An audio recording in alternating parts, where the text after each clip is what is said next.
Hello and welcome to another episode of the Make More Placements podcast. This episode, we're going to be talking about why going after clients who are recruiting now makes your business growth 10 times harder. So that's why going after clients who are recruiting right now makes your business growth 10 times harder. Just a reminder for you, if you're listening, on any social media channel, so I'm talking about YouTube here, Facebook, LinkedIn, whatever, make sure to give us a like and a comment. Let us know where you're tuning in from, who you are. Again, that just helps us, want to know that you're listening in, but also helps with the algorithm as well. Make sure these episodes get to as many people as possible. Again, these are something we're doing for free, but we want to make sure that it's getting to as many people like you, recruitment and search business owners, as possible. So make sure you like, comment, share, tag anyone that you know who could benefit from this episode as well. As well as that, if you're listening right now on Spotify, iTunes, or whatever, remember to subscribe so you get updated for future episodes as well. And today we're going to be talking about why going after clients who are recruiting now makes your business growth 10 times harder. So why going after clients who are recruiting now makes your business growth 10 times harder. So Terry, before we sort of dive into the main content, right, we've got, again, I know this is one of the philosophies that we teach in our Apex program, right? We say to go after what we call future buyers. But can you, for anyone sort of just tuning in and or completely new or unfamiliar with our terminology, can you explain the difference between now buyers and future buyers? Yeah, sure. So a now buyer is a hiring manager that's looking to bring in a candidate now, who's looking right now. They may have that job on their website, they may have it on the job board, but they're actually looking right now. And there's what's called the future buyer. So these are hiring managers that are looking to engage a recruiter sometime in the future. And that future can be very short term, next week, next month, next quarter, can be longer term, the following quarter, next year sometime. But that's the difference between the two. Those hiring managers that are looking to bring in a candidate right now, and they're looking right now, and the hiring manager that's looking to bring somebody in the future. Does that make sense, Drew?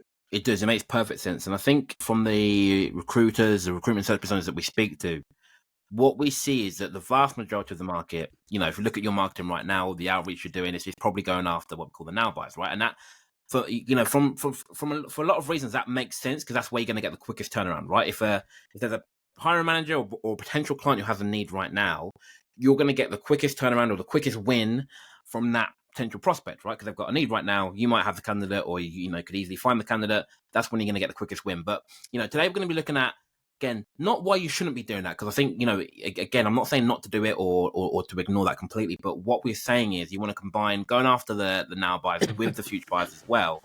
Because if you're not doing this, if you're not combining both, and I think most people we speak to aren't, it's making your growth 10 times harder, right? So we're going to dive into that. There's 4 sort of main reasons why this happens. I'm going to dive into that and sort of dissect those as we go along, right? So to jump into reason number 1, why going after now buyers makes your business growth 10 times harder, is that there's more competition. There's more competition for attention, more competition for candidates, more competition for everything. Terry, can you, again, just dive in a bit more what we mean by that when we say there's more, when you're going after now buyers, there's more competition? Yeah, because you said at the beginning, Drew, the majority of recruiters, what they do is they go for the now buyers. So when we looked at it, it's something like 80, I think it was 85% of recruiters are targeting the now buyers, somebody that's recruiting right now. So you've got literally the whole world of recruiters and all your competitors looking at that market now. Whereas the future buyers, a smaller percentage, the smarter recruiters are saying, if you're already recruiting right now, it's too late for me. I want to talk to a hiring manager that's going to be recruiting next week, next month, or whatever. But that's the exception, the number of recruiters that are doing that. And I don't have to tell you, the very fact there's lots of you in that same market, about 85% of recruiters look for what's called the now buyers. As Drew pointed out, you've got more pressure on price. Drew hasn't touched on this, but the other thing that we're aware of as well, that you're then seen as more of a commodity, because you go along and say, you're looking for a candidate right now. I can do that for you. Can we have a look? And they say, yes, you can. Just to let you know, half a dozen of your competitors are also looking for the same candidate as well. So what's your terms? Oh, our standard fees are 25%. Well, just to let you know, most of your competitors are now charging 15 or 16%. And you're into this price pressure, and they see you as nothing more than a commodity. Does that make sense, Drew? Yeah, 100%. 100%. So again, obviously, because there's more competition, we've got most of the market going after the same group of people in the same way with the same messaging, using the same platforms. Again, like Terry's mentioned, it creates this price pressure and also makes you viewed as a commodity as well. Whereas the alternative is that we want to, as well as going after the now buyers, I'm not saying to ignore this, but we want to also go after the future buyers where, again, like obviously, the alternative's there because there's less attention on those people. We're going to get, it's easier to get their attention, it's easier to get a response, and we're seeing less as a commodity as well, right? So again, number one is more competition. Number two is if you're going after the now buyers right now, you're more likely, so when I say more likely to get ignored, like your outreach, all the messaging, your cold calls, emails, whatever it is, you're more likely to get ignored, right? Again, partly because there's more competition, but you're more likely to get ignored with all of your outreach. Terry, can you explain a bit more as to why this happens? And I guess what's the alternative to this as well? Yeah. So again, you're going for the now buyers, but so is 85% of your market right now are going for exactly the same market. So you've got to also consider this from the hiring manager's point of view. They place that ad on the job board, they place that same vacancy on their website. A ton of recruiters are now aware that hiring manager's looking, and a ton of recruiters are now going to reach out to that hiring manager saying that we can solve your problem. Probably the first half a dozen calls, they're receptive. Yeah, okay, let's have a chat, send me over some information. You get to the 10th, 12th call, and it's estimated that the average hiring manager gets between 4 and 10 calls a day, every day. And these are cold calls, where they're not even expecting the call. After a couple of days, a hiring manager's now had enough. Your chance of getting to speak to the hiring manager, because as far as a hiring manager is concerned, you're all the same. You're all going to ask the same questions. You're all going to say that you can solve this problem. The response is going to be through the PA. Tell that recruiter to send through their terms or send through the candidates. If I'm interested, I'll get back to them because I've had enough now. And in fairness to the hiring manager, I think it's fair to say that you as a recruiter would react the same way if you're being inundated with salespeople all offering you the same service. You'd go, enough already. I'm good, so to speak. So that's one of the reasons that you're gonna get ignored, because the hiring managers are being bombarded with other recruiters all offering the same message. So not only is it the same message, that's the main thing. It is the same message. Anything to add to that, Drew? And but it's the same message and put across in the same way as well. And I think, again, so again, I'm not Terry, apologies you mentioned this, but when you do it this way, you look salesy, right? Which is one of the reasons why you get ignored. Like no one really wants to be sold to, and the reason this happens because if we're going after now buyers, the only sort of reason from their point of view that they see us reaching out is because we want to sell to them. We want to sell the candidate or we want to sell our services, right? We look salesy, right? There's no emphasis on the relationship. When it's a future buyer, there's more emphasis on relationship building. We know they haven't got a need right now. They know they haven't got a need right now, so they don't see us reaching out as you're just trying to sell to me because look, we know you're not hiring right now. What we're trying to do is trying to build a long-term relationship, right? And again, it puts you, the positioning-wise, it stands you in better stead going forward, right? It means you can get higher fees, you're less likely to get ignored, I've said that earlier, and there's obviously less competition. Which moves on to number three. The third reason why going after now buyers makes it 10 times harder for growth is because you're often late to the party, you're often late to the vacancy. And what I mean by that is that if I'm approaching a hiring manager that's hiring right now, it's likely that most of my competitors are approaching that same hiring manager, right? So the chance of me being the first person they've spoken to, or the first person that's been approached, or the first person that they've accepted to work in that vacancy are very, very slim, right? So often, what's happening right now in the market, again, especially, as more and more recruiters into the market, is you're working on vacancies and there's 2, 3, 4, sometimes more other recruiters working on that same vacancy, and you're not even the first person to start working on it, right? So they've all had this head start on you. They've all been started working on that vacancy before you have. Terry, can you explain, I guess some of the implications when that happens, some of the implications of being late to the party and why it can make it harder for you to actually, make the placement? Yeah, I think one of the big implications is the perception for the recruiters. We speak to the owners and directors of recruitment and search firms every day of the week. And one of the questions we ask every single person that we speak to, if we could help you overcome the number one challenge in your business, what would that be?